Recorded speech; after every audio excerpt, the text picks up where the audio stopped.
જોતા રહો અમારી YouTube ચેનલ ICE રાજકોટ અને અમારી ચેનલને સબસ્ક્રાઇબ કરો અને બેલ આઇકોન પ્રેસ કરો જેથી દરેક નવા વિડીયોની નોટિફિકેશન મેળવી શકો. નમસ્કાર વિદ્યાર્થી મિત્રો, આઈસની YouTube ચેનલમાં આપ સર્વે વિદ્યાર્થીઓનું સ્વાગત છે, જેમાં અત્યારે આપણે કરંટ અફેરની ચર્ચાની શરૂઆત કરવાના છીએ. ડેઇલી કરંટ અફેર દરેક વિદ્યાર્થીઓ સ્પર્ધાત્મક પરીક્ષા માટે ભણતા હોય છે, પરંતુ સામાન્ય રીતના વિદ્યાર્થીઓને ઘણા બધા કરંટ અફેર રિલેટેડ પ્રશ્નો પણ મૂંઝવતા હોય છે. જેમ કે કોઈ પણ સ્પર્ધાત્મક પરીક્ષા આવે તો ક્યાં સુધીનું કરંટ અફેર કરવું અને શું કરવું. તો સામાન્ય રીતના એક એવો ટ્રેન્ડ પડી ગયો છે કે ભાઈ જીપીએસસી ક્લાસ 1-2ની એક્ઝામ હોય તો 6 માસનું કરંટ અફેર કરવું, અને અન્ય કોઈ વર્ગ 3ની એક્ઝામ હોય જેમ કે બિન સચિવાલય તલાટી તો 3 માસનું કરંટ અફેર કરવું. વાસ્તવિક રીતના આ ટ્રેન્ડ ખોટો છે. વાસ્તવિક રીતના કરંટ અફેરમાં શું હોય છે, તો કરંટ અફેરને તમે 2 વિભાગમાં વિભાજિત કરી શકો છો. કયું 2 વિભાગ? તો કે એક એવું કરંટ અફેર જે કોઈ વિષયને સંબંધિત નથી. દાખલા તરીકે હું એક ઉદાહરણ આપું કે ભાઈ કોઈને કાંઈ એવોર્ડ મળ્યો છે, કોઈને કાંઈ એવોર્ડ મળ્યો છે, તો આ એવોર્ડ છે એ કોઈ વિષય સંબંધિત કરંટ અફેર નથી. પછી કોઈ વ્યક્તિને કોઈ પદ ઉપર નિમણૂક કરવામાં આવે છે કે કોઈ વ્યક્તિનું ક્યાંયથી નિવૃત્ત થયા છે, કોઈનું નિધન થયું છે, આવા કોઈ પણ ઘટનાક્રમ છે તો આ વિષય આધારિત નથી. બીજું જે કરંટ અફેર છે જેને આપણે કહીએ છીએ વિષય આધારિત કરંટ અફેર, એમાં કેવું કરંટ અફેર હોય? દાખલા તરીકે ઇતિહાસ વિષય છે તો ઇતિહાસની કોઈ નવી સાઇટનું ખનન થયું છે, કોઈ નવું મ્યુઝિયમ કે કોઈ નવા પુરાવાઓ મળ્યા છે, કોઈ નવી માહિતી મળી છે. પછી બંધારણ છે તો બંધારણમાં કોઈ સુધારો થયો છે, બંધારણનો કોઈ ભાગ છે એમના રિલેટેડ દેશમાં કોઈ ઘટના બની છે, કોઈ નવું બિલ પસાર થયું છે, કોઈ ખરડો પસાર થયો છે, કોઈ ખરડો વિવાદમાં આવ્યો છે, કોઈ ખરડાને લઈને દેશમાં જેમ અત્યારે ચાલી રહ્યું છે એમાં આંદોલન ચાલે છે. તો આ જે કરંટ અફેર છે એ વિષયને આધારિત કરંટ અફેર છે. તો જે વિષયને આધારિત કરંટ અફેર છે એ 6 માસ સુધીનું પૂછાય છે, કદાચ 7 માસ અને 1 વર્ષ સુધી પણ પૂછાય છે. પણ જે વિષયને આધારિત કરંટ અફેર નથી એ 2 થી 3 માસ સુધીનું પૂછાય છે. તો સામાન્ય રીતના તમે જ્યારે કરંટ અફેર પ્રિપેર કરવા બેસો છો, તૈયાર કરવા બેસો છો, ત્યારે તમારે આ રીતના કરંટ અફેરના થોડા તમારી રીતના ડિવાઇડેશન પાડી લેવું કે આ ટોપિક હું જે ભણું છું એ કોઈ વિષયને આધારે છે, કોઈ વિષયને રિલેટેડ છે કે નથી. તો એમના આધાર ઉપર તમે 6 થી 7 મહિના, 2 મહિના, 3 મહિના, 4 મહિના મતલબ પરીક્ષાના 6 મહિના પહેલા તમે વિષય આધારિત કરંટ કરી શકો અને 2-3 મહિના પહેલા વિષય સિવાયનું કરંટ અફેર કરી શકો. થોડી આ બેઝિક ચર્ચા બાદ આપણે આજના કરંટ ટોપિક જે છે એમના વિશેની ચર્ચાને આગળ વધારીએ. તો આ જે છે આજના આપણા ટોપિક છે. આજના વિડીયોમાં આપણે આટલા ટોપિક ચર્ચા લેવાના છે. એક છે, પહેલો ટોપિક છે કોશી નદીનો માર્ગ પરિવર્તન કરવાની યોજના. શું કામ કરવાની છે, કઈ રીતના કરવાનું, કોણ કરવાનું, દરેક મુદ્દા જોશું. એમના પછી ભારતનું એક પડોશી રાષ્ટ્ર છે નેપાળ. આમ તો આપણું પરમ મિત્ર છે પણ છેલ્લા થોડા સમયથી વિવાદ ચાલી રહ્યો છે, એમાં સંસદનો ભંગ કરી નાખવામાં આવ્યો છે. એમના પછી ટાટા મોટર્સ દ્વારા એક સરસ મજાની પહેલ શરૂ કરવામાં આવી છે, ગ્રીન પહેલ, એમની આજે આપણે વાતો કરવાની છે. એમના પછી ભારત અને ફ્રાન્સના સંબંધો ઉપર એક ચર્ચા કરવાની છે, એમના સંબંધોને એક નવું બૂસ્ટ આવ્યું છે એમની વાત કરવાની છે. એમના પછી એક સંવાદ કોન્ફરન્સ વિશે વાતો કરવાની છે. એમના પછી ભારતમાં એક હૈદરાબાદ ખાતે એક ટનલનું ઉદ્ઘાટન થયું છે હાઇપરસોનિક મિસાઇલ ટેસ્ટ માટેની, એમની ચર્ચા આપણે કરીશું. એમના પછી થોડા દિવસો પહેલા એક ઘટના બની હતી, 2 ગ્રહો છે એક ટ્રમમાં આવ્યા હતા, એ બંને ગ્રહો વિશે વિગતવાર ચર્ચા કરવાની છે. એમના પછી એક ગેમ્સ છે, રમત ગમત, ઇન્ડિયન યુથ ગેમ્સ, એમના વિશે આપણે વાતો કરવાની છે. એમના પછી 20 ડિસેમ્બરે જે આંતરરાષ્ટ્રીય એક માનવ એકતા દિવસ ઉજવવામાં આવ્યો છે, એમના વિશે વાતો કરવાની છે. એના પછી ISFFI એમનું 2020નું જે આયોજન થયું, એમના સાયન્સ ફેસ્ટિવલ છે, એમના વિશેની વાતો કરવાની છે. એમના પછી OTT એવોર્ડ, OTT શું છે, એમના એવોર્ડ શું છે, દરેક ચર્ચાને આપણે આજે લેશું. એમના પછી global visionary of sustainable business and peace award, ભારતમાં કોને મળ્યો અને વિશ્વમાં કઈ ઘટનાઓ છે એમની ચર્ચા કરવાની છે. અને એમના પછી E5 એક ટ્રેન છે, આ ટ્રેન વિશે વાતો કરવાની છે. તો મુખ્યત્વે આ 13 ટોપિક ઉપર આજના આ કરંટ વિડીયોમાં આપણે ચર્ચા કરવાની છે. એમાં સૌથી પહેલો આપણો ટોપિક છે કોશી નદીનો માર્ગ પરિવર્તન કરવાની યોજના. હવે અહીંયા સૌથી પહેલા મેં તમને જે બે વિભાજન આપ્યા છે એમાં તમે આ કરંટ અફેરને મૂકશો તો ધ્યાનમાં આવશે કે અહીંયા કેનો માર્ગ પરિવર્તિત કરવાનો છે, તો કે કોશી નદીનો. તો નદી છે એ આપણા સ્પર્ધાત્મક પરીક્ષાના ભૂગોળ વિષયને લાગુ પડે છે. તો આ જે કરંટ અફેર થયું એ ભૂગોળ વિષય સંબંધિત થયું. તો તમે સમજી શકો કે આ કરંટ અફેર તમને 6 માસ સુધી પરીક્ષામાં પૂછાઈ શકે છે. બીજી એક વાત એ ધ્યાન રાખી લો, અહીંયા કોશી નદીનો માર્ગ પરિવર્તન કરવાનો છે તો એનો મતલબ એવો નથી કે એ માર્ગ પરિવર્તન શું કામ કરવાનો છે એટલો જ પ્રશ્ન તમારે આવે. કરંટ અફેરનો મતલબ એવો થાય કે આ જે કોશી નદી છે આ કરંટમાં રહી તો હવે કોશી નદીમાંથી કોઈ પણ પ્રશ્ન આવી શકે. તો આપણે આ વિડીયોના માધ્યમથી જેટલું કરંટ કરીએ છીએ એ સિવાય તમારે થોડું એમાં અપગ્રેડ કરવાનું છે અને થોડું તમારી રીતના પણ સંશોધન કરવાનું છે, વાંચવાનું છે અને નદી વિશે અને ટોપિક વિશે થોડું નવું જાણવાનું છે. એવો મતલબ ન થાય કે આપણે અહીંયા જેટલું ભણીએ એટલું જ આઈએમપી છે. ઘણું બધું આઈએમપી હોઈ શકે. એટલે તમામ મુદ્દાઓની આપણે પણ ચર્ચા કરશું. કરંટમાં હશે થોડું તમને હું સમજાવીશ, આપણે બધી વિસ્તારથી જ વાતો કરશું. ચાલો, તો સૌથી પહેલા જોઈએ આ વિષય આધારિત કરંટ અફેર થયું તો કોશી નદી છે એનો માર્ગ પરિવર્તન કરવાનો છે. એટલે કે કોશી નદી કુદરતી રીતના જ્યાંથી વહે છે ત્યાંથી એમનો રસ્તો ફેરવી અને એમને બીજેથી કાઢવાની છે. જો માનવી છે એ પર્યાવરણની બાબતમાં કુદરતની જે મેટર છે એમાં કેટલું ઇન્ટરફિયર કરતો થઈ ગયો તમે સમજી શકજો. આટલી મોટી નદી 720 કિલોમીટર આ લાંબી નદી છે એમનો માર્ગ પરિવર્તન આપણે કરશું. અને આવી જાહેરાત કોણે કરી છે? તો આવી જાહેરાત કરી છે બિહારના મુખ્યમંત્રી બિહારના મુખ્યમંત્રી નીતિશ કુમાર દ્વારા. તો એમણે જાહેરાત કરી. સૌથી પહેલા આપણે જોઈ લઈએ કે આ કોશી નદી છે ક્યાં અને શું છે, પછી આપણે આમના ફેક્ટ જોઈએ. તો અહીંયા તમે જોઈ શકો આ આપણું અતુલ્ય ભારતનો મેપ છે તમારી સ્ક્રીન ઉપર. અહીંયા ભારત છે, ભારતને અડી અને અહીંયા એક દેશ છે નેપાળ. આ જે પ્રદેશ છે આમ તો હવે ચાઇનાએ પચાવી લીધો છે પણ મૂળ આ તિબેટનો પ્રદેશ છે.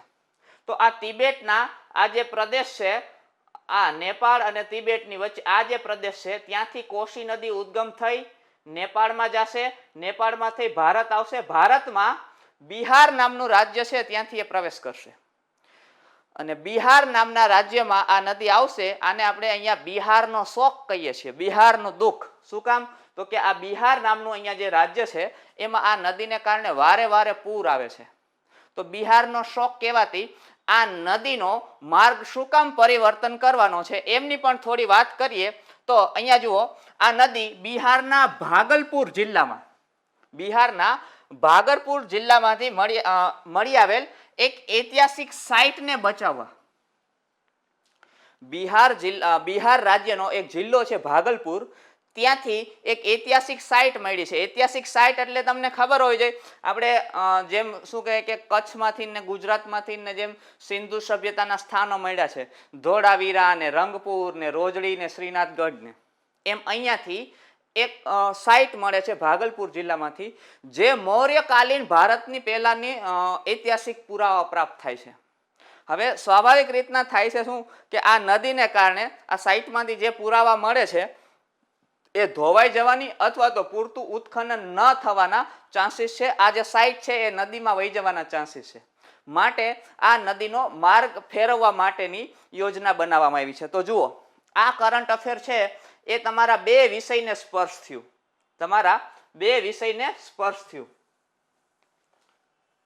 કયા વિષય? તો કે ઇતિહાસ અને ભૂગોળ. તો તમને તાજેતરમાં એમ પણ પ્રશ્ન આવે કે નીચેનામાંથી તાજેતરમાં કયા રાજ્યમાં એક ઐતિહાસિક સાઇટ મળી આવી છે જેનું નામ છે બિહાર, અને આ ઐતિહાસિક સાઇટ ક્યારની છે? તો કે મૌર્ય વંશ પહેલાની. હવે મૌર્ય વંશ આવે એટલે તમને યાદ આવવું જોઈએ કે મૌર્ય વંશની જે રાજધાની, જે પાટનગર, જે કંઈ પણ કયો, એ પાટલીપુત્ર એટલે કે અત્યારનું પટના, એમની પહેલા ઇતિહાસમાં જેટલા પણ વંશો આવ્યા, હર્યક વંશથી સ્ટાર્ટ કરો, શિશુનાગ વંશ, હર્યક વંશ, શિશુનાગ વંશ, આ બધા જે વંશ આવ્યા, નંદ વંશ, આ બધાના સમયમાં બિહાર છે એ ભારતના શાસન વ્યવસ્થાના કેન્દ્રમાં રહ્યું છે. અને આ જે સમયગાળો એવો છે, મૌર્ય વંશ પહેલાનો સમયગાળો એવો છે જેમાં પૂરતા ઐતિહાસિક પુરાવાઓ પ્રાપ્ત નથી. એવા સંજોગોમાં જ્યારે ભાગલપુર બિહારમાંથી આ સાઇટ મળી છે ત્યારે કોશી નદી એમાં અડચણ બને છે. એટલા માટે આ કોશી નદીનો માર્ગ ફેરવવાની પરિયોજના બિહાર સરકાર દ્વારા, બિહાર સરકારના મુખ્યમંત્રી નીતિશ કુમાર દ્વારા જાહેર કરવામાં આવી છે. થોડા બીજા તથ્યો જોઈએ. આ ઐતિહાસિક સાઇટમાં મૌર્ય સામ્રાજ્ય પહેલાના પુરાવાઓ મળવાની સંભાવનાઓ છે. અને આ નદી એટલે કે આ જે કોશી નદી છે, જેને બિહારનું દુઃખ કહેવાય છે, એ નદીની લંબાઈ 720 કિલોમીટર છે. જે મેં તમને આગળ મેપમાં સમજાવ્યું, તિબ્બતમાંથી ઉદ્ગમ પામી નેપાળમાં આવે છે અને નેપાળમાં ભારતના બિહારમાં પ્રવેશ કરે છે. હવે સૌથી અગત્યનો પ્રશ્ન, આ નદીનું મુખ ક્યાં આવેલું છે? તો આ નદીનું મુખ એ બિહારમાં આગળ વધી આ નદી ગંગા નદીમાં મળી જાય છે. સૌથી અગત્યની બાબત એ પણ છે કે આ પણ એકવાર પ્રશ્ન આવી ગયો છે કે નદીનું મુખ એટલે શું? તો નદીનું મુખ એટલે નદી જ્યાં અંત પામે છે એ. બરાબર? તો તિબ્બતમાંથી ઉદ્ગમ પામતી કોશી નદી નેપાળ, બિહાર થઈ ગંગા નદીમાં અંત પામી જાય છે. આ નદીના રસ્તામાં એક ભાગલપુર જિલ્લામાં એક ઐતિહાસિક સાઇટ મળી આવી છે અને આ સાઇટને બચાવવા માટે બિહારના મુખ્યમંત્રી નીતિશ કુમાર દ્વારા જાહેરાત કરવામાં આવી કે ભાઈ આ નદીનો થોડો માર્ગ છે એને પરિવર્તન કરવામાં આવશે. અને આ જે નદી છે એ બિહારના દુઃખ અથવા બિહારના શોક તરીકે પણ ઓળખાય છે. તો આ વાત થઈ કોશી નદી અને એમની સાઇટ શું કામ, એમનું જે રસ્તો છે શું કામ ફેરવવાનો છે એમની. જો તમને આવો પ્રશ્ન આવી શકે, અહીંયા એક જે અંદાજિત પ્રશ્ન છે એ લેવામાં આવ્યો છે. આ સિવાયના કોઈ પણ પ્રશ્ન હોઈ શકે. તાજેતરમાં બિહારના મુખ્યમંત્રી દ્વારા કઈ નદીનો માર્ગ પરિવર્તન કરવાની જાહેરાત કરવામાં આવી છે? તો આમનો જવાબ બની જાય ડી. આમનો જવાબ થઈ જાય ડી, કોશી નદી એટલે કે બિહારનું દુઃખ. ચાલો એમના પછીનો ટોપિક જોઈએ. ભારતનો પાડોશી દેશ નેપાળમાં એમના વડાપ્રધાન દ્વારા નેપાળની સાંસદનો ભંગ કરી નાખવામાં આવ્યો. સૌથી અગત્યનો ટોપિક છે મિત્રો આ. તમે કોઈ પણ ક્લાસ 1, 2, 3 કોઈ પણ પરીક્ષા આપો એમાં આ પ્રશ્ન પૂછાઈ શકે છે. એમના માટે સૌથી પહેલા આપણે થોડી ભારત અને નેપાળની જે રાજકીય સ્થિતિ છે એમને સમજીએ અને પછી આમના ઉપર થોડી વાતો કરીએ. સૌથી પહેલા તો તમે અહીંયા અતુલ્ય ભારતનો નકશો જોઈ શકો છો. આપણું સરસ મજાનું ભારત છે. અહીંયા તમે ગુજરાત, આપણું જે રાજ્ય છે એ જોઈ શકો છો. આ બધી તમને અહીંયા રાજ્યના નામ ખબર હશે, ન ખબર હોય તો થોડું જોજો અને બધા રાજ્યના નામ તમને ખ્યાલ હોવી જોઈએ. અહીંયા ભારતની આ સીમા પાસે આ મેં એક્ઝેક્ટ જ્યાં ચોરસ કર્યું છે ત્યાં એક આપણું પડોશી રાષ્ટ્ર છે જેમનું નામ છે નેપાળ. જેમનું નામ શું છે? નેપાળ. હવે સૌથી પહેલા તો નેપાળ છે એમની સીમા ભારતમાં કયા કયા રાજ્યને લાગુ પડે છે આ કરંટ થઈ જાય. કેમ કે નેપાળ કરંટ જુઓ, નેપાળ સાથે છેલ્લા 7-8 મહિનામાં કે 1 વર્ષમાં આપણે અનેક વિવાદો અને પેલું રહ્યું છે. આખી રાજકીય પરિસ્થિતિની આપણે ચર્ચા કરશું, બધી વાર્તા માંડશું આપણે. તો સૌથી પહેલા એમનું સ્ટેટસ જોઈ લઈએ. તો નેપાળને ભારતના કયા કયા રાજ્યની સીમા સ્પર્શ થાય છે? તો અહીંયા સૌથી પહેલા છે ઉત્તરાખંડ. જુઓ અહીંયા હિમાચલ પ્રદેશ ટચ નથી થતું, ઉત્તરાખંડ. એમના પછી અહીંયા છે આ ઉત્તર પ્રદેશ બીજું, અને એના પછી ત્રીજું છે અહીંયા બિહાર. હમણાં જ આપણે એમની પણ ચર્ચા કરી. અને અહીંયા એક રાજ્ય છે જેમનું નામ છે આ સિક્કિમ. અને અહીંયા નાની એવી સીમા છે જેમને આપણે પશ્ચિમ બંગાળ કહીએ. તો આ જે નેપાળ છે, હવે નેપાળની એક તમે સ્થિતિ જોશો તો તમને ખ્યાલ આવશે કે આ પૃથ્વી ઉપર જેટલા પણ દેશ છે 203 જેટલા દેશ છે, એમાં તમામ દેશ છે એ આપણા મિત્ર રાષ્ટ્ર છે. પરંતુ 2 દેશ એવા છે જે આપણા પરમ મિત્ર રાષ્ટ્ર છે. એક છે અહીંયા પાકિસ્તાન અને એક છે અહીંયા ચીન. બરાબર. પાકિસ્તાનને તો ચાલો કદાચ તમે ઇગ્નોર પણ કરી શકો, આપણામાંથી જ અલગ પડેલું છે, પરંતુ ચીન અત્યારે વિશ્વની એક ઉભરતી શક્તિ છે અને એમને અને ભારતને બહુ સારા સંબંધ નથી. તમને અહીંયા ખબર છે ચીન અને ભારત છે અહીંયા સામસામે અત્યારે ઊભું જ છે, એનું સૈન્ય સામસામે છે, ગમે ત્યારે યુદ્ધ થઈ શકે એની પરિસ્થિતિ છે. એવા સંજોગોમાં અહીંયા જે રાષ્ટ્ર છે નેપાળ, તમે નેપાળની પહેલા રાજકીય સ્થિતિ સમજશો તો તમને ખબર પડશે કે ત્યાંની સંસદનું આપણા માટે શું મહત્વ છે.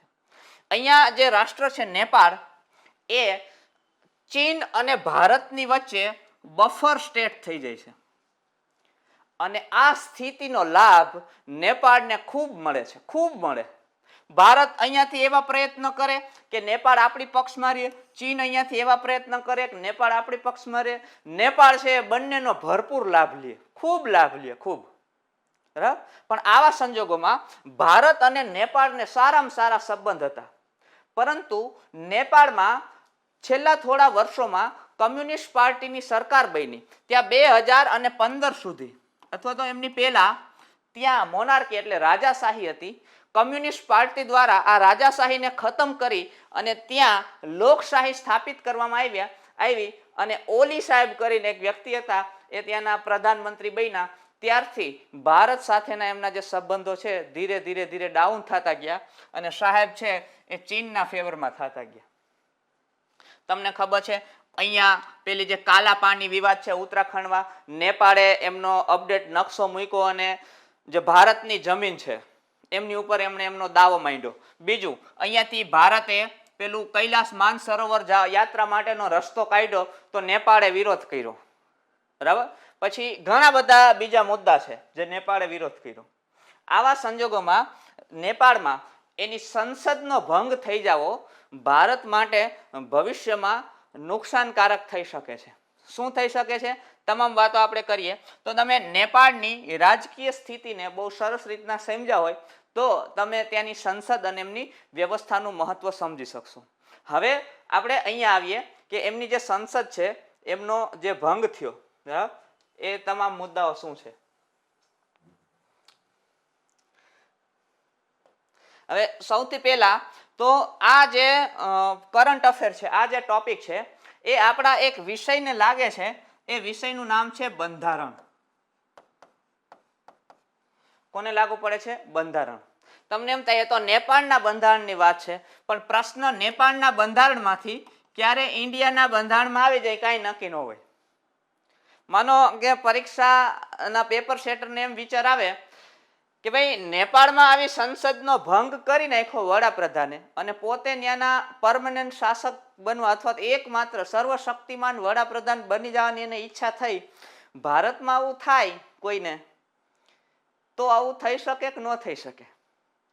તો ત્યાંથી તમને ભારતની સંસદ અને ભારતના બંધારણમાંથી પ્રશ્ન આવી જાય, બિલકુલ આવી જાય, જરાય મુશ્કેલી ન પડે. બરાબર. ચાલો તો સૌથી પહેલા એ બધી વાતો આપણે કરશું. એ પહેલા અહીંયા જોઈ લઈએ કે નેપાળમાં શું સ્થિતિ છે, થોડા ફેક્ટ. તો સંસદનો ભંગ કરવા માટે વડાપ્રધાન એલિજિબલ નથી, એ રાષ્ટ્રપતિને કહે. તો સૌથી પહેલા તો નેપાળના રાષ્ટ્રપતિ કોણ છે? તો કે વિદ્યાદેવી ભંડારી. નેપાળના રાષ્ટ્રપતિ કોણ છે? વિદ્યાદેવી ભંડારી. અને આ કામ કરાવનાર વડાપ્રધાન કોણ છે? તો કે કેપી ઓલી. કેપી ઓલી કમ્યુનિસ્ટ પાર્ટી નેપાળ એમના એ લીડર છે. હવે નેપાળમાં જે સંસદનો ભંગ કરવામાં આવ્યો ત્યાં બે ગૃહ ક્યાં હતા? એટલે કે આપણી સંસદમાં જેમ બે ગૃહ છે, રાજ્યસભા અને લોકસભા, ઉપલું ગૃહ નીચલું ગૃહ આવું આપણે કહીએ છીએ, એમ નેપાળની જે સંસદ હતી એમાં બે ગૃહ હતા. અપર હાઉસ એમને કહેતા નેશનલ એસેમ્બલી, એટલે કે આપણા રાજ્યસભા જેવું ત્યાં ગૃહ હતું નેશનલ એસેમ્બલી, અને લોઅર હાઉસ એટલે કે આપણી લોકસભા જેવું ત્યાં ગૃહ છે હતું હાઉસ ઓફ રિપ્રેઝેન્ટેટિવ, એટલે કે હાઉસ ઓફ રિપ્રેઝેન્ટેટિવ. આવા બે ગૃહ હતા, 1 અને 2.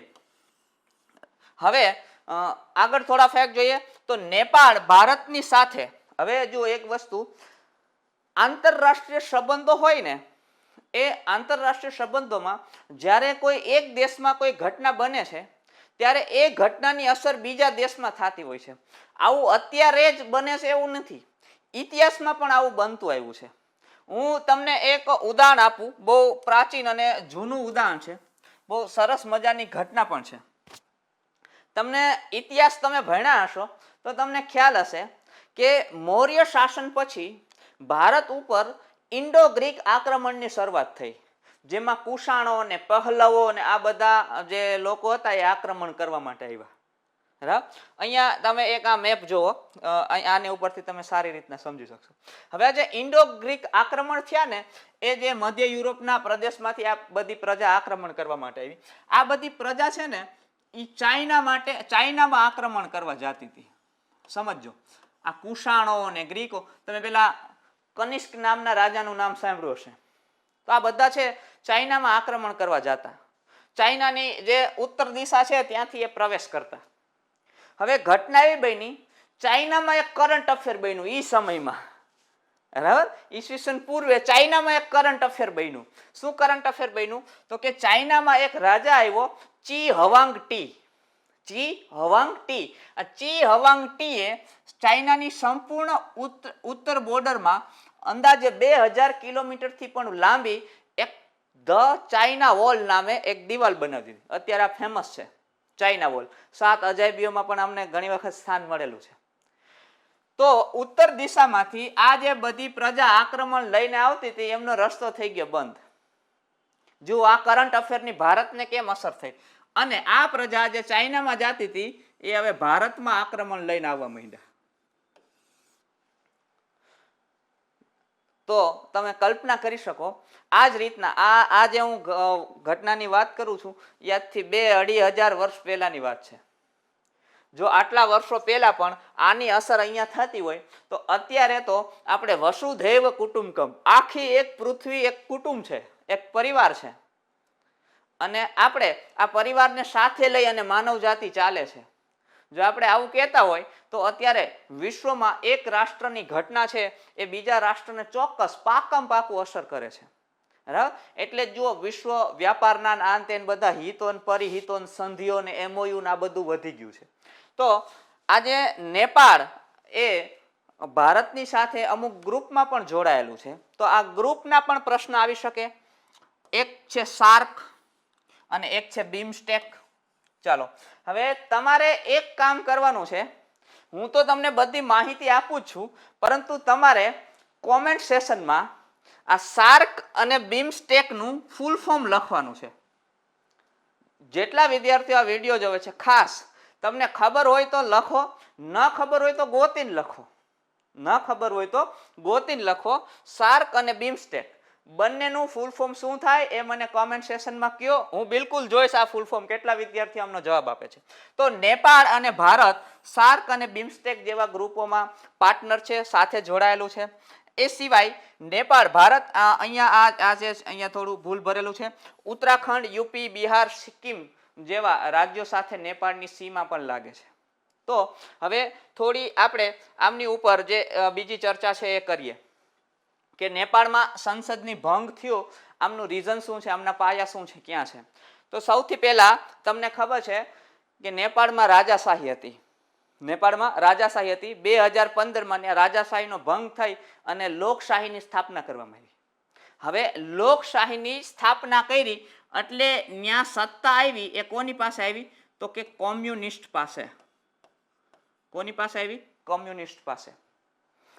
મિત્રો, આ દુનિયા છે, આખી દુનિયા, એનું જેટલું પણ રાજકારણ છે એ વિચારધારા ઉપર સ્થાપિત છે. અને દરેક રાષ્ટ્ર છે એ પોતાની શક્તિ સ્થાપિત કરી અને આ દુનિયા ઉપર પોતાની વિચારધારા છે એ સ્થાપિત કરવા માંગે છે.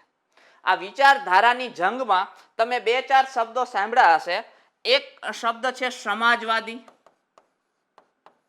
જોજો આના છેડા ક્યાં આડે છે. એક છે વિચારધારા છે મૂડીવાદી. આવું બધું તમે સાંભળેલું હશે, પણ આમનું કનેક્શન તમને ખબર નહીં હોય. તમને ખબર હોય કે વિશ્વમાં અત્યારે જે મહાસત્તા ભોગવે છે એ રાષ્ટ્ર અમેરિકા એ છે મૂડીવાદી. યુરોપ ને બધા જે રાષ્ટ્રો છે એ મૂડીવાદી વિચારધારાના છે. પછી એક જે ભૂતકાળમાં શું કહે કે મહાસત્તા ભોગવાના આરા ઉપર આવી ગયું અથવા તો કોલ્ડ વોરનો હિસ્સો હતું એવું રશિયા, એની વિચારધારા છે સમાજવાદી. હવે 1947માં ભારત સાથે અન્ય 53 દેશ છે આઝાદ થયા હતા અંગ્રેજોના પહેલામાંથી. તો આ બંને વચ્ચે કાયદેસર એક સ્પર્ધા જામી ગઈ હતી કે ભાઈ કયો દેશ સમાજવાદી વિચારધારામાં જોડાય છે અને કયો દેશ છે એ મૂડીવાદી વિચારધારામાં જોડાય છે. તો ઘણા બધા દેશ, કોઈ રશિયા સાથે ફાયદો થયો તો ત્યાં જોડાઈ ગયા, કોઈને અમેરિકા સાથે ફાયદો થયો તો ત્યાં જોડાઈ ગયા. જો અમેરિકાના એક રાષ્ટ્રપતિ હતા, એમનું એક સ્ટેટમેન્ટ છે. સ્ટેટમેન્ટ એવું છે કે આ આંતરરાષ્ટ્રીય સંબંધોમાં, આંતરરાષ્ટ્રીય રાજકારણમાં કોઈનું પરમનન્ટ એટલે કે કાયમી મિત્ર કે કાયમી શત્રુ હોતું નથી. બધાને પોતપોતાના હિત હોય છે અને આ હિતને સાધવા બધા કામ કરતા હોય છે. તો જેને જ્યાં પોતાનું હિત લાગતું હતું ત્યાં જોડાઈ ગયા. ભારતે શું કર્યું તો કે આમાંથી મિશ્ર અર્થતંત્રની વ્યવસ્થા અપનાવી. આપણે બિન જોડાણવાદી નીતિ અપનાવી. નહેરુ સાહેબે, તમને ખબર હશે, ન તો આપણે અમેરિકા સાથે જોડાણા, ન તો રશિયા સાથે, બિન જોડાણવાદી. અને બિન જોડાણવાદી એક સંગઠન બનાવ્યું આપણે. અને આ સંગઠન છે એ બંનેની મિશ્ર વ્યવસ્થા લઈ અને ચાલતું હતું. એ જ અરસામાં એક ત્રીજી શક્તિ છે એમાં ક્રાંતિ થઈ, જેને આપણે કહીએ છીએ ચીન, ચાઇના. અને ચાઇનાની ક્રાંતિમાં એક નવી વ્યવસ્થા આવી જેમને કહેવાય છે કમ્યુનિસ્ટ વ્યવસ્થા. કમ્યુનિસ્ટ વ્યવસ્થા. આ વ્યવસ્થામાં બહુ કોઈ સાથે ચાલતા નહોતા. કમ્યુનિસ્ટ વ્યવસ્થા છે એ સમાજવાદમાંથી જ ઉદ્ભવેલી એક પ્રક્રિયા છે. એમની ઉપર ક્યારેક ભવિષ્યમાં વાતો કરશું. પણ ફાઇનલી આ જે વિચારધારાઓ છે, હવે તો કે અત્યારે રશિયા છે, અમેરિકા છે, ચીન છે, આવી બધી શક્તિઓ છે પોતાની વિચારધારા લઈને હાલે છે. જુઓ 1962નું ભારત ચાઇના યુદ્ધ થયું ને, આપણે આશ્ચર્ય એવું થાય કે ચાઇનાને કંઈ નહોતું ને અચાનક એને આપણી ઉપર આક્રમણ શું કામ કરી દીધું? ચાઇનાને ભારત આરે આટલો બધો વાંધો શું છે? તો ત્યારે નહેરુજી, આપણા જે વડાપ્રધાન હતા, એ બિન જોડાણ સંઘના લીડર સ્થાપિત થતા હતા. અને ચાઇનાને આ ગમતું નહોતું, કેમ કે નહેરુજી છે એ વૈશ્વિક લેવલ ઉપર ભારત એક આગેવાન બની જાત અને એક બિન જોડાણવાદી એક સંગઠન બનત જેમાં ઘણા બધા દેશો એમની સાથે રહેતા. અને આ વિચારધારાથી ચાઇના સહમત નહોતું, એટલે એને ભારત આરે પહેલેથી આડું પડતું આવે છે. તો આવા બધા કારણો હોય છે, બેઝ પાયાના કારણો. તો હું કહેવા એ માંગુ છું કે ચાઇનામાં એક આખી વ્યવસ્થા ઊભી થઈ જેને કહેવાય છે કમ્યુનિસ્ટ વ્યવસ્થા.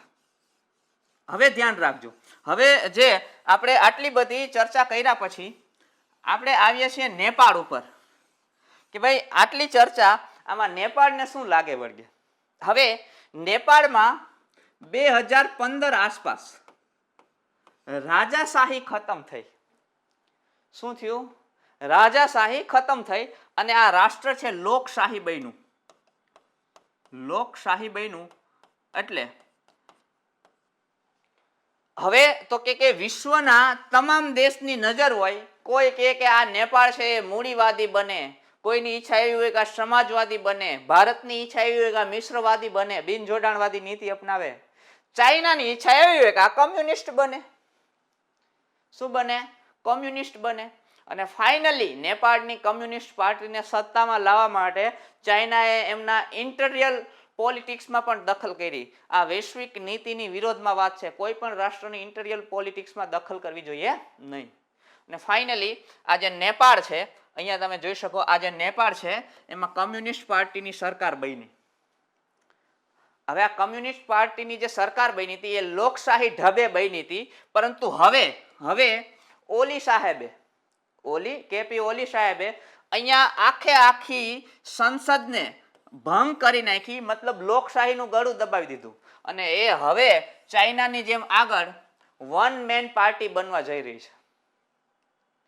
આનો મતલબ એવો થાય કે નેપાળ છે એ હવે આમ સંપૂર્ણ ચાઇના બાજુ ધીરે ધીરે વધી રહ્યું છે. જો કે ચાઇનાના ત્યાં જે પેલા છે વિદેશ મંત્રી કે જે કંઈ પણ વ્યવસ્થા છે એમને આ વસ્તુ બહુ સારી લાગી નથી. પણ હવે ભવિષ્યમાં જોઈએ કે શું ઘટના બને છે. તો સૌથી પહેલા નેપાળમાં ત્યાંની જે આ સંસદ છે એમનો ભંગ કરી નાખવામાં આવ્યો છે. અને આ અહીંયા અત્યારે 2 વર્ષ પછી લગભગ 23-24માં ફરીથી ઇલેક્શન છે. ત્યાં સુધી સંપૂર્ણ સત્તા 100% પાવર 100% પાવર ત્યાંના વડાપ્રધાન કેપી ઓલી પાસે આવી ગયો છે અને કેપી ઓલી સંપૂર્ણ ચાઇનાના ફેવરમાં છે, ઇન્ડિયાના પ્રોપર વિરોધમાં છે. તો ભવિષ્યમાં જોઈએ ભારત અને નેપાળના સંબંધો છે કેટલા ખરાબ થાય છે. જો તમને હું તમારી જાણ માટે કહી દઉં, નેપાળમાં જે ગોરખા જાતિના લોકો રહે છે એને આપણે આપણી આર્મીમાં સ્થાન આપેલું છે, એક ગોરખા બટાલિયન બનાવેલી છે, એને આપણે આપણી આર્મીમાં વેલકમ કરીએ છીએ.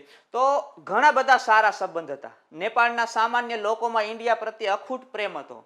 આવા બધા સંજોગોમાં અત્યારે રાજકીય પરિસ્થિતિ બદલી રહી છે. હવે હું તમને એક ચર્ચા બીજી પણ કરવા માંગુ છું કે જેમ નેપાળમાં સંસદનો ભંગ કરી કેપી ઓલી સાહેબે આખે આખી 100% સત્તા પોતાના કંટ્રોલમાં લઈ લીધી, એવું ભારતમાં શક્ય છે? તો એક દ્રષ્ટિકોણ જોઈએ તો અનુચ્છેદ 79 ભારતના બંધારણનો આર્ટિકલ 79 ભારતમાં સંસદની રચના કરે છે. શું કરે છે? સંસદની રચના. સંસદની રચનામાં બે ગૃહ છે, એક છે લોકસભા અને એક છે રાજ્યસભા. હવે આપણી આ જે લોકસભા છે ને એ તો સંપૂર્ણ ડિઝોલ્વ થઈ શકે, આમનો સંપૂર્ણ ભંગ થઈ શકે, પરંતુ આપણી બંધારણ સભાએ આ રાજ્યસભાનો ભંગ કરવા માટેની સત્તા, એમનું વિસર્જન કરવા માટેની સત્તા કોઈને નથી આપી. બીજું, આ લોકસભાનો પણ ભંગ થાય છે તો વધુમાં વધુ 6 માસની અંદર, આ હું ભારતની વાત કરું છું, નેપાળમાં થયું એવું ભારતમાં થઈ જ ન શકે. ભારતમાં માનો કે કોઈ ને કેપી ઓલી જેવો વિચાર આવે, માનો કે આપણા અત્યારના વડાપ્રધાન મોદી સાહેબને એવું લાગે કે ભાઈ સંપૂર્ણ સત્તા હસ્તક લઈ લઈ, જો કે અત્યારે છે જ એની પાસે, પણ માનો કે એવું લાગે તો પણ આવું થઈ ન શકે. રાજ્યસભાનો ભંગ ન થઈ શકે, લોકસભાનો ભંગ થાય તો પણ વધુ ને વધુ 6 માસમાં ફરીથી ચૂંટણી કરી અને નવી લોકસભાની રચના કરવી પડે. તો સંપૂર્ણ સત્તા આવે તો પણ 6 માસ માટે આવે, એ પણ લોકસભાની આવે, રાજ્યસભાની આવે નહીં. તો તમારા માટે જે વ્યવસ્થા છે, ભારતનો એક પાડોશી રાષ્ટ્ર નેપાળ, જ્યાં તાજેતરમાં સંપૂર્ણ સંસદનો ભંગ કરી નાખવામાં આવ્યો, તો તમને એવો પ્રશ્ન આવી શકે કે તાજેતરમાં નીચેનામાંથી કયા દેશમાં સંસદ ત્યાંના વડાપ્રધાન દ્વારા ભંગ કરી નાખવામાં આવ્યો? તો નેપાળ, ત્યાંના વડાપ્રધાન કેપી ઓલી, રાષ્ટ્રપતિ, આ બિમસ્ટેક, સાર્ક કંઈ પણ આવી શકે. આ બંને તમારે કોમેન્ટ કરવાની છે, ભૂલતા નહીં. ચાલો, ત્યારબાદ આપણે જોઈએ એમના પછીનો મુદ્દો. બહુ સરસ મજાનો મુદ્દો છે ત્રીજો, પર્યાવરણને લઈ. જુઓ, પર્યાવરણ હોય ને એટલે પર્યાવરણને લગતું કાંઈ પણ કરંટ હોય ને એટલે તમારે અમને મોસ્ટ આઈએમપી ગણી લેવું. એક પહેલ શરૂ કરવામાં આવી છે, ગ્રીન પહેલ. કોના દ્વારા? તો કે ટાટા મોટર્સ. ટાટા ગ્રુપ ભારતનું બહુ મોટું ગ્રુપ છે. રતન ટાટા અને આપ બધા અમને જાણતા હશો, વારે વારે ન્યૂઝમાં રહેતા હોય છે. ઇવન જ્યારે લોકડાઉન પેન્ડેમિક ચાલતું હતું ત્યારે લગભગ 2000 કરોડ જેટલું એમણે કોરોનાના પહેલામાં ડોનેશન પણ આપ્યું. હવે આણે આ જે ગ્રીન પહેલ કરી, આ ગ્રીન પહેલમાં એણે શું કર્યું કે ભારતમાં કે ક્યાંય પણ જ્યારે પણ ટાટા મોટર્સની કોઈ એક કારનું વેચાણ થશે અથવા તો એમની સર્વિસ થશે, આવા સંજોગોમાં આ કંપની છે એક વૃક્ષનું વાવેતર કરશે. ગ્રીન, બહુ મસ્ત મજાનો નિર્ણય છે. અત્યારે તમે જાઓ કોઈ ટાટા મોટરમાંથી, માનો કે કોઈ એક કાર લઈ આવો, કોઈ પણ વિસ્ટા, આ તે તમને જે ગમે, જે સારી લાગે, તમે એક કારની ખરીદી કરો એટલે ટાટા મોટર્સ દ્વારા એક વૃક્ષનું વાવેતર કરવામાં આવે. તો આ ગ્રીન પહેલ તાજેતરમાં ભારતના કયા ગ્રુપ દ્વારા શરૂ કરવામાં આવી? તો એમનો જવાબ બને ટાટા ગ્રુપ. બહુ સરસ મજાની પહેલ છે, યાદ રાખજો. પર્યાવરણ રિલેટેડ છે, વૃક્ષોનું નાન તેન મહત્વ દિવસે દિવસે લોકોમાં અવેરનેસ વધી રહી છે અને મહત્વ પણ વધી રહ્યું છે. સાથે સાથે વૃક્ષો કપાઈ પણ રહ્યા છે. તમને ખબર હોવી જોઈએ કે જે વૈશ્વિક નીતિ બની છે એ અંતર્ગત કોઈ પણ રાષ્ટ્રના કુલ ભૂમિ ભાગના 33% ભાગ ઉપર 33% ભાગ ઉપર જંગલ હોવા જોઈએ, વૃક્ષો હોવા જોઈએ. એ પછી વૃક્ષ જંગલના કેટલા પ્રકાર હોય, ઉષ્ણકટિબંધીય અને સમશીતોષ્ણકટિબંધીય, ભૂગોળમાં તમારે આવું બધું ભણવામાં આવશે. ભારતમાં સ્થિતિ એવી છે કે અત્યારે 24% જેટલા, કંઈક પોઈન્ટમાં ફેરફાર છે, 24% જેટલા કુલ જંગલો છે. તો આપણે હજી 33% સુધી પહોંચવાનું, બહુ લાંબી સફર છે. તો એમાં આવા ગ્રીન પહેલ છે એ પ્રાઇવેટ કંપનીઓ આવી પહેલ કરે અને લોકો પણ વધુ ને વધુ જાગૃત થાય તો આપણે આ 33% જલ્દીથી અચીવ કરી શકીએ. તો આવા પ્રકારના પ્રશ્નો મેં તમને કીધું એમ આવી શકે કે જુઓ, તાજેતરમાં ભારતના કયા પ્રાઇવેટ ગ્રુપ દ્વારા ગો ગ્રીન પહેલની શરૂઆત કરવામાં આવી છે? તો આમનો જવાબ બની ગયો ટાટા મોટર્સ. ટાટા મોટર્સ. આવા બધા જે પ્રશ્નો છે અમને તમે ખાસ ધ્યાનમાં રાખજો. એક જ ફેક્ટ છે પણ ઘણું બધું કામ આવી જાય પરીક્ષામાં. એમના પછીનો જે ટોપિક છે ફરીથી વૈશ્વિક નીતિનો છે, આંતરરાષ્ટ્રીય સંબંધોનો છે. એ પહેલા આ ટોપિક ઉપર ભણીએ ને એ પહેલા હું એક આપણા બંધારણનો અનુચ્છેદ 50 છે એમને ચર્ચામાં લેવા માંગુ છું. આપણા બંધારણનો અનુચ્છેદ 50. અનુચ્છેદ 50 એવું કહે છે કે ભાઈ ભારત છે એ આંતરરાષ્ટ્રીય શાંતિ અને સમજૂતી માટે પ્રયત્ન કરશે અને એમના માટે અનુચ્છેદ 50 અને 51 છે એ એમના માટે. આ અનુચ્છેદ ફરજિયાત નથી પણ એક વ્યવસ્થાના ભાગરૂપે ભાગ 4 અંતર્ગત છે. તો એમને લઈ અને જ્યારે પણ વૈશ્વિક નીતિઓ બને છે, ભારત છે એ આંતરરાષ્ટ્રીય શાંતિ સ્થાપિત કરવા માટે જ્યારે કોઈ નીતિઓ બનાવે છે, કોઈ દેશ સાથે કરાર કરે છે ત્યારે થોડું આવું આઈએમપી રહી જાય. હવે અત્યારે ભારતનો એક મિત્ર રાષ્ટ્ર છે ફ્રાન્સ. ભારતનું એક મિત્ર રાષ્ટ્ર છે ફ્રાન્સ. આ ફ્રાન્સ વારે વારે કરંટમાં રહે છે મિત્રો. થોડા સમય પહેલા તમને એક ખબર હશે રફાલ વિશે તમને માહિતી મળી હશે. આ જે રફાલ છે એ પણ આપણે ફ્રાન્સની એક કંપની પાસેથી લીધી, દસોલ કરીને એક કંપની હતી એમની પાસે. અત્યારે આ રફાલ કરંટમાં નથી. અત્યારે મુદ્દો શું છે તો અત્યારે ફ્રાન્સ છે એ IORA એટલે Indian ocean rim association, Hind મહાસાગર, અહીંયા ઇન્ડિયન ઓશન ને તમે એમ કહી છે ઇન્ડિયન ઓશન રીમ એસોસિએશન નું 23મું મેમ્બર રાષ્ટ્ર બન્યું. સૌથી પહેલા તો આ જે ફ્રાન્સ છે અને ભારત શું છે એમની વૈશ્વિક જે વ્યવસ્થા છે એમને સમજી લો, થોડીક એમની રાજકીય જે સ્થિતિ છે એ સમજી લો. તમારી સ્ક્રીન ઉપર અત્યારે ભારતનો વિશ્વનો તમે નકશો જોઈ રહ્યા છો અને એમાં અહીંયા આપણા બધાનું હૃદય એટલે કે ભારત ધબકી રહ્યું છે. હવે તમે આ જેટલા પણ બ્લુ પોઈન્ટ જોઈ રહ્યા છો, સમજો, આ જેટલા પણ બ્લુ પોઈન્ટ જોઈ રહ્યા છો આ બધી છે એ ફ્રાન્સની ટેરેટરીઝ છે. પણ મૂળ રીતના ફ્રાન્સ અહીંયા આવ્યો છે, યુરોપનો એક દેશ છે ફ્રાન્સ. આમની રાજધાની છે પેરિસ. કઈ છે? આ પેલો એફિલ ટાવર વાળો જ દેશ પેરિસ. આ પેરિસ રાજધાની અને ફ્રાન્સ દેશ. હવે જુઓ, આ ફ્રાન્સ છે આ 15મી અને 16મી સદી દરમિયાન જ્યારે યુરોપિયન પ્રજા આખા વિશ્વમાં ફેલાણી હતી ત્યારે આ ફ્રાન્સિસો પણ, તમને ખબર છે ભારતમાં પેલું પોંડિચેરી ને જે પેલું એ સમયનું ચંદ્રનગર ને એ બધું એમના કંટ્રોલમાં હતું.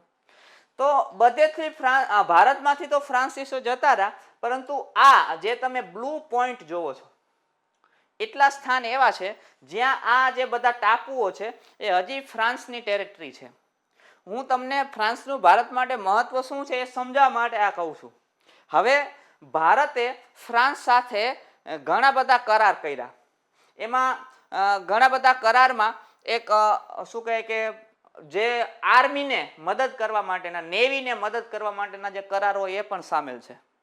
આનો મતલબ શું થયો જુઓ, આ બધા જે પોઈન્ટ છે તમે જે જોઈ શકો છો એ બધા સ્થાન ઉપર ભારતીય નેવીને એક્સેસ મળી જાય. કોને એક્સેસ મળી જાય? ભારતીય નેવીને. હવે માનો કે અહીંયા ભારત છે, અહીંયા આપણું પરમ મિત્ર ચાઇના છે, અહીંયા આક્રમણ થઈ જાય, અહીંયા ફ્રાન્સની એક ટેરેટરી છે જ્યાં ભારતીય નેવી છે. ચાઇના આ મોરચે આપણી સામે યુદ્ધ લડવા આવે તો આપણે અહીંયાથી આક્રમણ કરી શકીએ. હવે ચાલો યુદ્ધ ભૂલી જાય, આપણે બાંધવાની જ હું કામ વાતો કરીએ. બરાબર, અહીંયાથી આમ જે બધા પશ્ચિમના રાષ્ટ્રો છે ત્યાંથી આપણે વેપારી મથક સ્થાપવું હોય તો અહીંયાથી લોડ અનલોડ આ જો બધા એવા મોકાના સ્થાન છે જેમનો આપણે વેપારી અને સૈન્ય પર્પસથી આપણે ઉપયોગ કરી શકીએ. તો આપણે ફ્રાન્સ સાથે ઘણા બધા કરાર કર્યા છે, આપણે ડિફેન્સના ઘણા બધા સાધનો વસાવ્યા છે, ઘણી બધી વાતો ફ્રાન્સ સાથે છે. ત્યારે ફ્રાન્સ છે એ IORA એટલે કે ઇન્ડિયન ઓશન રીમ એસોસિએશન, જેમનું મુખ્ય દેશ ભારત છે, જેમાં સૌથી મોટો ઇન્વેસ્ટર રાષ્ટ્ર ભારત છે, એમાં ભારતે ફ્રાન્સને ઇન્વાઇટ કર્યું અને ફ્રાન્સ એમાં જોડાણું કેટલામાં રાષ્ટ્ર તરીકે? 23માં રાષ્ટ્ર તરીકે. ફ્રાન્સ છે એ યાદ રાખજો UN નેશન ઓર્ગેનાઇઝેશનનું એક મુખ્ય મેમ્બર રાષ્ટ્ર પણ છે. 5 જે પરમનન્ટ રાષ્ટ્ર છે એમાં પણ ફ્રાન્સનો સમાવેશ થાય છે. તો ફ્રાન્સ સાથેની આપણી મિત્રતા ભારતને વધુ શક્તિશાળી અને વધુ જે છે આગળ ટેકનોલોજીની બાબતમાં મદદગાર થઈ શકે છે. એવા સંજોગોમાં આપણે ફ્રાન્સને IORA નું મેમ્બર બનાવ્યું, ઇન્ડિયન ઓશન રીમ એસોસિએશનનું મેમ્બર બનાવ્યું. એવા સંજોગોમાં તમને ખબર હોવી જોઈએ કે આ એસોસિએશન એવું છે જેમાં ચીનને ભારતે ક્યારેય ઘૂસવા નથી દીધું. જુઓ, આ ઇન્ડિયન રીમ એસોસિએશન, આ ઓશન સમજજો. અહીંયા પણ એક તમે થોડુંક ભૌગોલિક સ્થિતિનો ખ્યાલ મેળવી લો. જુઓ, આમાં મુખ્યત્વે કયા દેશો છે? આ ઇન્ડિયન ઓશન, આ જે આખો પ્રદેશ છે, આ જે બધો પાર્ટ, એમાં અહીંયા જે બધા આ ઓસ્ટ્રેલિયા ને આ બધા ટાપુ દેશો ને અહીંયા આફ્રિકાના આ બધા જે દેશો ને જે આ ઇન્ડિયન ઓશનમાં કિનારો ધરાવે છે અથવા તો મહત્વનું સ્થાન ધરાવે છે, એવા ત્યારે આપણે ફ્રાન્સને પણ અહીંયા એડ કરીએ છીએ ત્યારે એમનું વ્યાપારિક પ્રભુત્વ, એમનું મહત્વ પણ વધી જશે અને ભારત અને ફ્રાન્સના સંબંધો છે એક નવી ઊંચાઈ, નવી વ્યવસ્થાએ પહોંચી જશે. તો તમને અહીંયાથી પ્રશ્ન શું આવી શકે? ફ્રાન્સ છે એ IORA નું કેટલામું મેમ્બર બન્યું? તો 23મું. IORA નું ફૂલ ફોર્મ શું થાય? Indian ocean rim association. ભારત છે એ ઓલરેડી આનું મેમ્બર છે, પણ આપણે ચીન, પાકિસ્તાન આવા બધા રાષ્ટ્રોને આપણે આનાથી દૂર રાખ્યા છે. આમાં 23 રાષ્ટ્રો છે જેમાં મહત્વના દેશ ક્યાં છે? Bharat, Iran, Australia, south Africa, આવા બધા જે મોટા રાષ્ટ્રો છે એ આ એસોસિએશનના સભ્ય છે. અને આ એસોસિએશનમાં 23માં સભ્ય તરીકે ઈરાન, ફ્રાન્સ જોડાણું છે. એ આ એસોસિએશન માટે પણ અને ફ્રાન્સ અને ભારતના વિકાસ માટે પણ એક અગત્યનો મુદ્દો સાબિત થશે. ભારત અને સાઉથ આફ્રિકા જેવા મોટા રાષ્ટ્રો આ ગ્રુપમાં સભ્ય છે. ભારત અને સાઉથ આફ્રિકા દ્વારા, જુઓ, આ ગ્રુપની રચના 1997માં કરવામાં આવી હતી. કોના દ્વારા? ભારત અને સાઉથ આફ્રિકા દ્વારા આમની રચના કરવામાં આવી હતી. ચાલો, આમનું IORA નું હેડક્વાર્ટર્સ ક્યાં આવેલું છે? આમનું હેડક્વાર્ટર ક્યાં આવેલું છે? તો આ આવેલું છે મોરેશિયસ. આ ધ્યાન રાખજો. અહીંયા ઇન્ડિયન ઓશનમાં આ જે ટાપુઓ છે એમાં આવે છે, ત્યાં આમનું હેડક્વાર્ટર છે.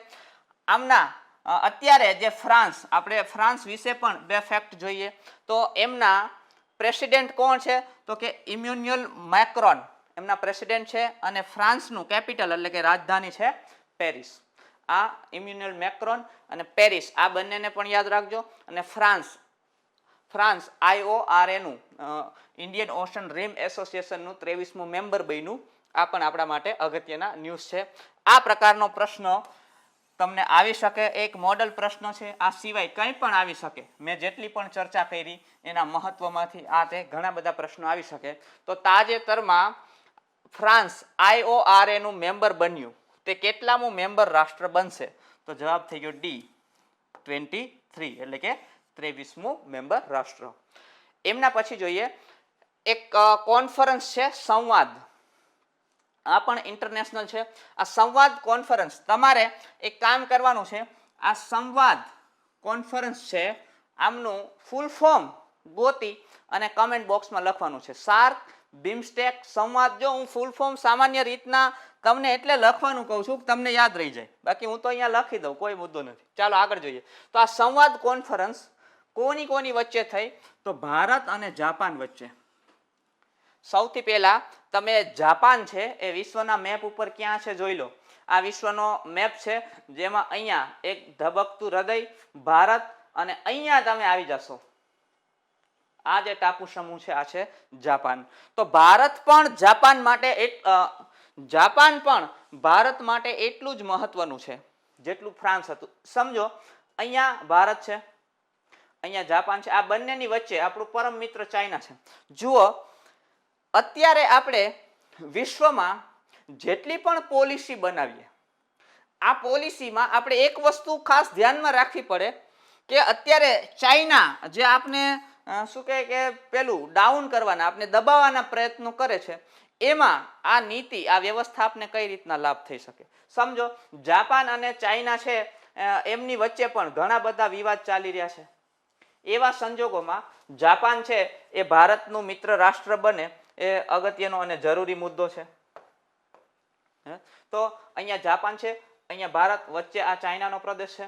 માનો કે જાપાન સાથે આપણે સૈન્ય કરાર કે અન્ય કોઈ બાબત હોય તો અહીંયા આ સીમા ઉપર આપણે ચીન સાથે યુદ્ધ થાય છે, તો આપણે અહીંયાથી જાપાનની મદદથી ચાઇના ઉપર આક્રમણ કરી શકીએ અને ભારતને મતલબ આ જે છે આક્રમણ એમને થોડું ઢીલું પાડી શકીએ અથવા તો ચાઇનાને ઘેરી શકીએ.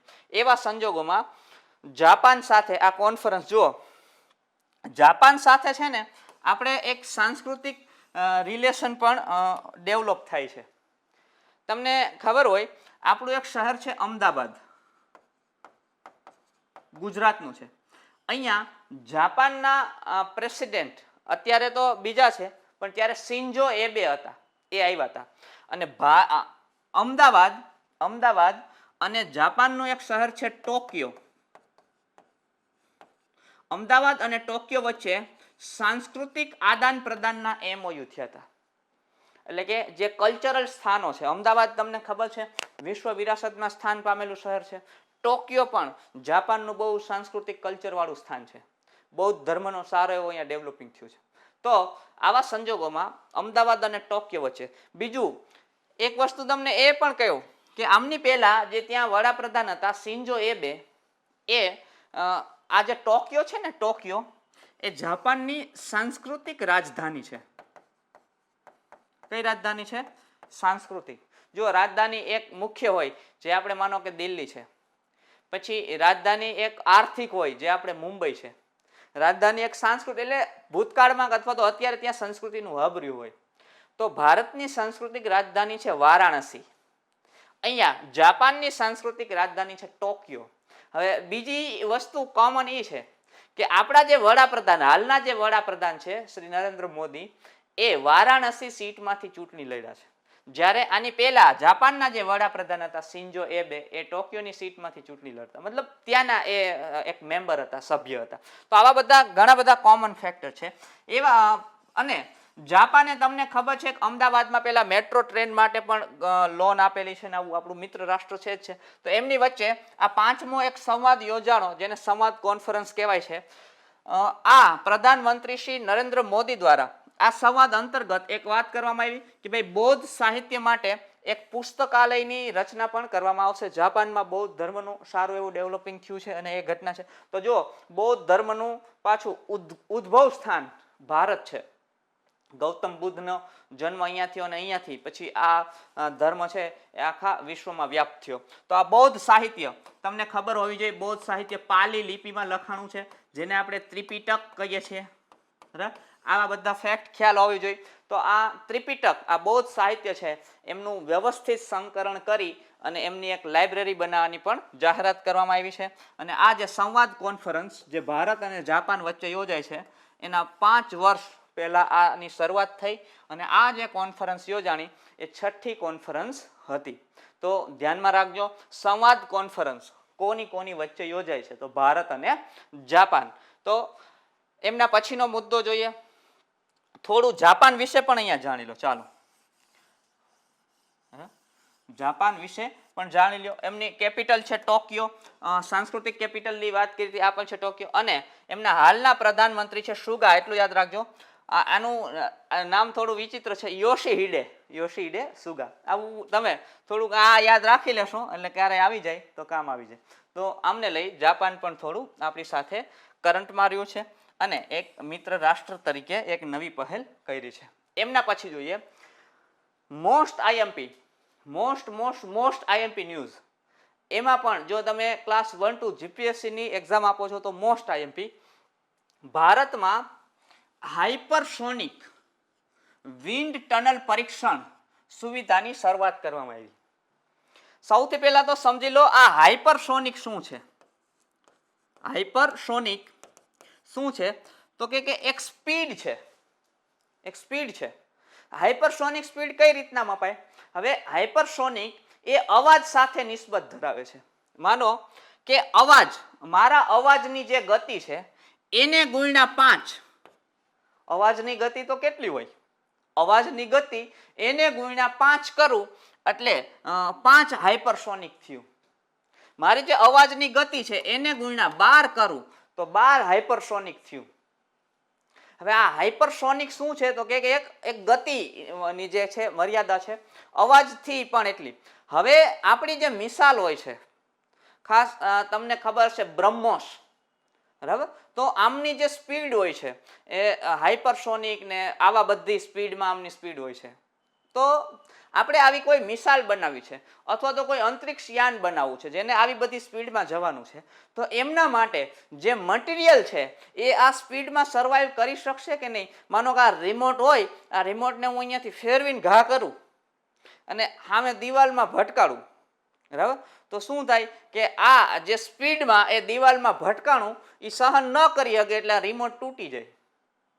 તો રિમોટમાં તો હજી હાયલું, ચાલો વાંધો નહીં, પણ આપણી જે મિસાઇલ છે, આપણે જે અટેક કરવાના જે સાધનો હથિયારો છે એમાં હાઇપરસોનિકની જે સ્પીડથી ચાલતા હોય એવું જ મટીરિયલ એમાં યુઝ કરવું પડે. એ સ્પીડમાં તૂટી ન જવું જોઈએ અથવા તો ઉપયોગમાં આવવું જોઈએ.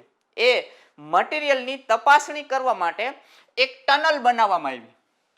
આ ટનલની અંદર એક એવું વાતાવરણ ક્રિએટ થાય કે 5 હાઇપરસોનિક કે 12 હાઇપરસોનિકની સ્પીડમાં મિસાઇલ જતી હોય તો જે એ મટીરિયલને સહન કરવું પડે એવું વાતાવરણ આ ટનલની અંદર ઊભું થાય અને એ મટીરિયલ એ વાતાવરણમાં સર્વાઈવ કરી શકે તો એ યોગ્ય છે કે ભાઈ આપણે આમને આ મિસાઇલમાં કે આ સ્થાન ઉપર એ મટીરિયલ વાપરીએ. તો આ પરીક્ષણ માટે આ ટનલ બનાવવામાં આવી અને આ ટનલ બનાવનારું ભારત વિશ્વનું માત્ર 3જું રાષ્ટ્ર છે. તો આની પહેલા 2 રાષ્ટ્ર ક્યાં છે તો કે યુએસ અને રશિયા. જો આવા પ્રકારના પ્રશ્નો પણ આવે છે કે તાજેતરમાં હાઇપરસોનિક જે મટીરિયલ છે એમના ટેસ્ટ માટેની ટનલનું પરીક્ષણ થયું. આ ભારત આવું કેટલામું રાષ્ટ્ર બન્યું? તો 3જું. આ પરીક્ષણ ક્યાં થયું? તો તેલંગાણાના હૈદરાબાદ ખાતે. આ ટનલ ક્યાં બનાવવામાં આવી? હૈદરાબાદ. હૈદરાબાદ તેલંગાણાનું પાટનગર છે, આમને પણ ધ્યાનમાં રાખજો. ભારતમાં હાઇપરસોનિક વિન્ડ ટનલ પરીક્ષણ સુવિધાની શરૂઆત થઈ તેલંગાણાના હૈદરાબાદ ખાતે. આમનું ઉદ્ઘાટન જે છે એ રાજનાથસિંહ, આપણા જે રક્ષા મંત્રી છે ભારતના, શ્રી રાજનાથસિંહ, એમના દ્વારા કરવામાં આવ્યું. આ પણ પ્રશ્ન આવી શકે. અને આ પરીક્ષણ હૈદરાબાદમાં પણ કઈ જગ્યાએ તો કે 19 ડિસેમ્બરના રોજ DRDO સ્થિત doctor APJ Abdul Kalam missile complex, આપણા ફોર્મર પ્રાઇમ મિનિસ્ટર અને ભારતનું હૃદય, ભારતના યુવાઓના, તમામ યુવાઓના આઈડલ ડોક્ટર APJ અબ્દુલ કલામના નામ પરથી આ કોમ્પ્લેક્સનું નામ રાખ્યું છે, જે DRDO defence research development organisation, DRDO. યાદ રાખજો મિત્રો, ભારત જો એમ કહીએ ને કે ભારત છે એ આ વિશ્વનું હૃદય છે, ધબકે છે, તો ભારતના હૃદયની અંદર જે ડાબુ અને જમણું કર્ણક અને ક્ષેપક હોય છે ને, એ ભારતનું કર્ણક અને ક્ષેપક છે DRDO અને ISRO, જેણે 70 વર્ષની અંદર ભારતને ટેકનોલોજીની દુનિયામાં સર્વશ્રેષ્ઠ બનાવ્યું છે.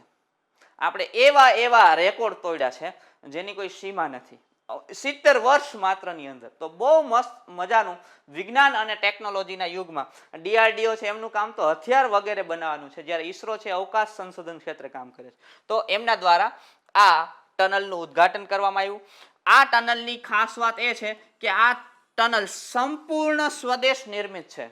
મતલબ આ બનાવવા માટે આપણે એક પણ રાષ્ટ્રની ટેકનોલોજી કે ફાઇનાન્શિયલી ટેકનોલોજી પણ એક પણ રાષ્ટ્રની નથી લીધી અને આર્થિક મદદ પણ આપણે એક પણ રાષ્ટ્રની લીધી નથી. અને આ ટનલમાં મેક 5 થી મેક મેં તમને સમજાવ્યું ને, મેક 5 એટલે શું તો કે અવાજ ગુણ્યા 5 કરો એટલે મેક 5. આ એમની ગતિ છે. અવાજ ગુણ્યા 12 કરો તો મેક 12, અવાજ ગુણ્યા 10 કરો તો મેક 10.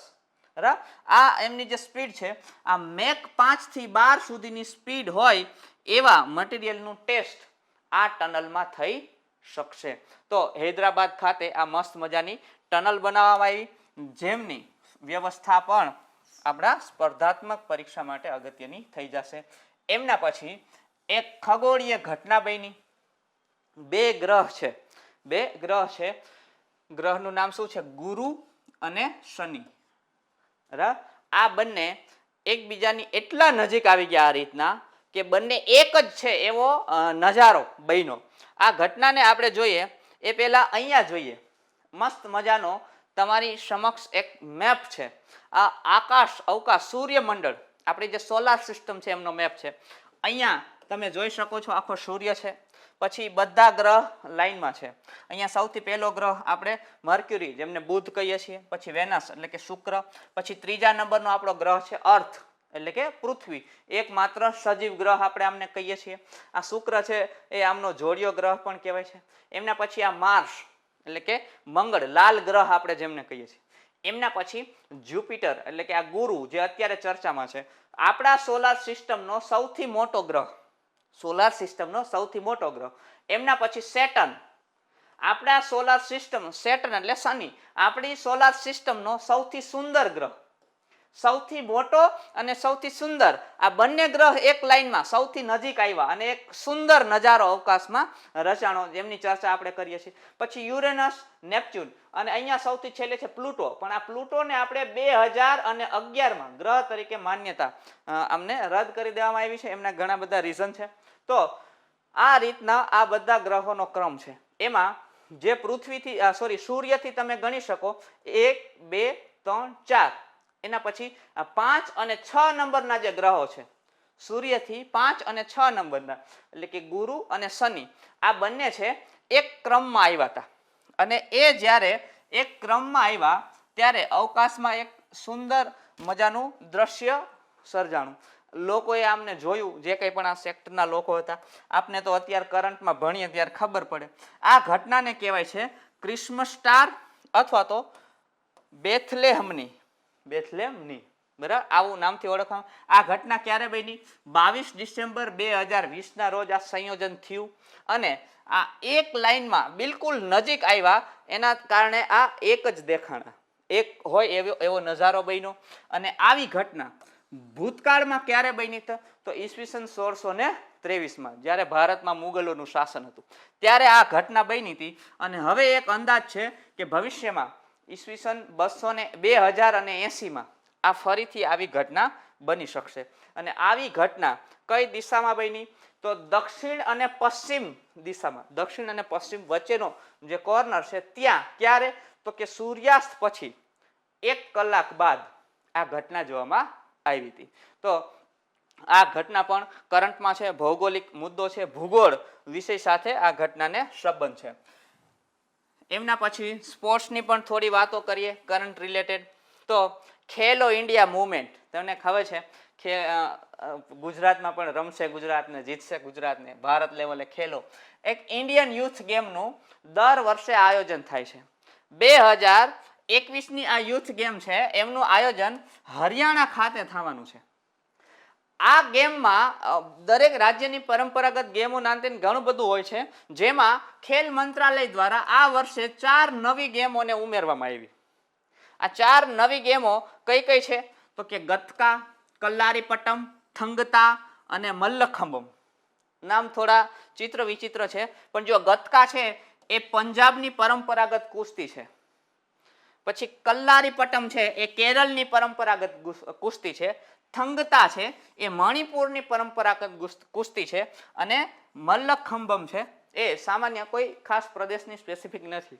તો આ 4 ગેમને આ ઇન્ડિયન યુથ ગેમમાં નવી એડ કરવામાં આવી છે. 2021માં હરિયાણા ખાતે આમનું આયોજન થવાનું છે. આ ગેમમાં અંડર 17 અને અંડર 21 ના જે વિદ્યાર્થીઓ, યુવાનો હોય છે એ આમાં ભાગ લઈ શકે છે. હરિયાણા ખાતે આ ગેમ આયોજિત થશે. એમના પછી એક સરસ મજાનો નાનો એવો ટોપિક છે, 20 ડિસેમ્બર આંતરરાષ્ટ્રીય માનવ એકતા દિવસ. આપણે આ જે પૃથ્વી આંતરરાષ્ટ્રીય વાત છે, અહીંયા ભારતનું નામ તેને ભૂલી જાઓ. આપણી આ જે પૃથ્વી છે, કાળા ગોરા, ઊંચા નીચા, ઠીંગણા, સ્ત્રી પુરુષ, બાળકો, આ ઘણા બધી વિવિધતાઓથી અહીંયા માનવ જાતિનું અસ્તિત્વ છે. આ બધી વિવિધતાઓની વચ્ચે યુએનઓ એવું કહે છે કે આપણે એકતા સાધવી જોઈએ અને આ માનવ જાતિએ નવી વિકાસની ઊંચાઈઓ સર કરવી જોઈએ અને દરેક રાષ્ટ્રએ જે આંતરરાષ્ટ્રીય શાંતિ જાળવવા માટેની જે કંઈ પણ કરારો છે, એમઓયુ છે, એમનું પાલન કરવું જોઈએ. અને એ ઘટના માટેથી 20 ડિસેમ્બરના રોજ યુનાઇટેડ નેશન ઓર્ગેનાઇઝેશન દ્વારા આંતરરાષ્ટ્રીય માનવ એકતા દિવસ ઉજવવામાં આવે છે. અને આ દિવસ ઉજવવાની શરૂઆત ઈસવીસન 2002 થી કરવામાં આવી છે. તો તમારે ખાલી 20 ડિસેમ્બર યાદ રાખવાનું છે. આવા પ્રકારના પ્રશ્નો ઘણી વખત સીધી તારીખ પૂછાઈ જાય છે, બરાબર? તો એ ઘટનાને યાદ રાખવાનું. એમના પછી ISFFI 2020 નું આયોજન. તો સૌથી પહેલા ISFFI શું છે? International science film festival of India. સાયન્સના સેક્ટરમાં માનવ જાતિ વિકાસ કરે, ભારત વિકાસ કરે એ જરૂરી છે.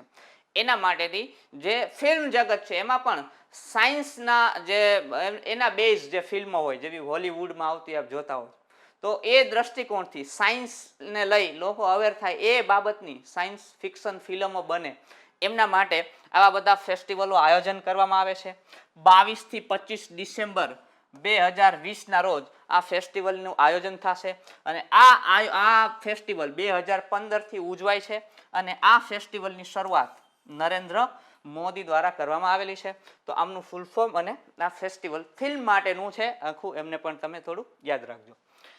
એમના પછીની ઘટના જોઈએ, OTT એવોર્ડ. દરેક વિદ્યાર્થી મિત્રો હું તમને કહું તો આમને તો તમે ખાસ કરી લેજો. OTT એટલે ઓવર ધ ટોપ. તમે અત્યારે મોબાઈલમાં નેટફ્લિક્સ ને એમેઝોન પ્રાઇમ ને આવા બધા જે પેલું શું કહે વેબ સિરીઝ માટેના જે પ્લેટફોર્મ ડાઉનલોડ કરો છો, આને OTT પ્લેટફોર્મ કહેવાય, ઓવર ધ ટાઈમ પ્લેટફોર્મ. આ પ્લેટફોર્મમાં જે કંઈ પણ સિરીઝ કે જે કંઈ પણ મૂવી કે રજૂ થાય છે એમના માટેનો એવોર્ડ સમારોહ પણ યોજવામાં આવે છે. અને એ એવોર્ડ સમારોહ 2020માં યોજાણો, જેમાં બેસ્ટ સિરીઝનો એવોર્ડ મળ્યો પાતાળ લોક. આ વેબ સિરીઝ પણ બહુ મસ્ત છે, તમને અનુકૂળતા આવે તો જોજો એકાદી પરીક્ષા પછી. 3 જાન્યુઆરીએ PIની એક્ઝામ આવે છે, ખાસ એમાં પણ ધ્યાનમાં રાખજો બધા મુદ્દા. એમના પછી global visionary of sustainable business and peace award. ભારતના એક વ્યક્તિ છે રતન ટાટા, ટાટા ગ્રુપના છે, બહુ મસ્ત મજાનું વ્યક્તિત્વ અને જબરજસ્ત શું કહે કે એમનું સેન્સ ઓફ હ્યુમર છે. એ વ્યક્તિને એક ઇઝરાયલ દ્વારા એક એવોર્ડ આપવામાં આવ્યો. કેના દ્વારા? તો કે ઇઝરાયલ ચેમ્બર ઓફ કોમર્સ દ્વારા આ એવોર્ડ આપવામાં આવ્યો, global visionary of sustainable business award. તાજેતરમાં કોને મળ્યો?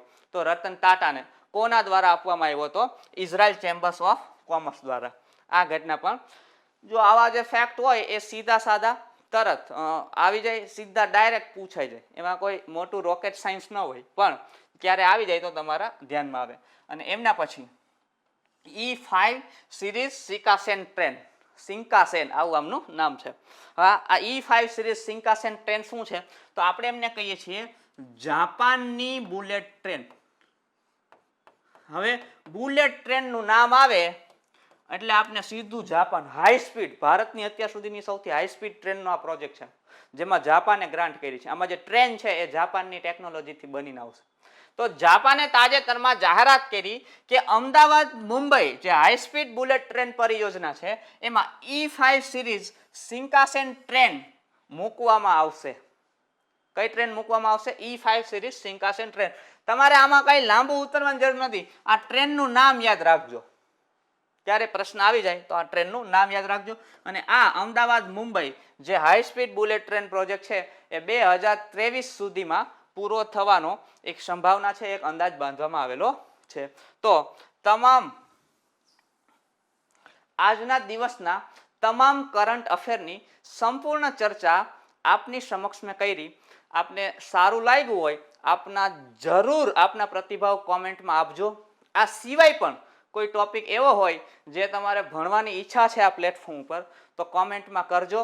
અમે ચોક્કસ અમારી ટીમ દ્વારા પ્રયત્ન કરશું કે તમારા સુધી એ ટોપિકને સરસ રીતના આટલો જ ડિટેલથી લઈને આવીએ.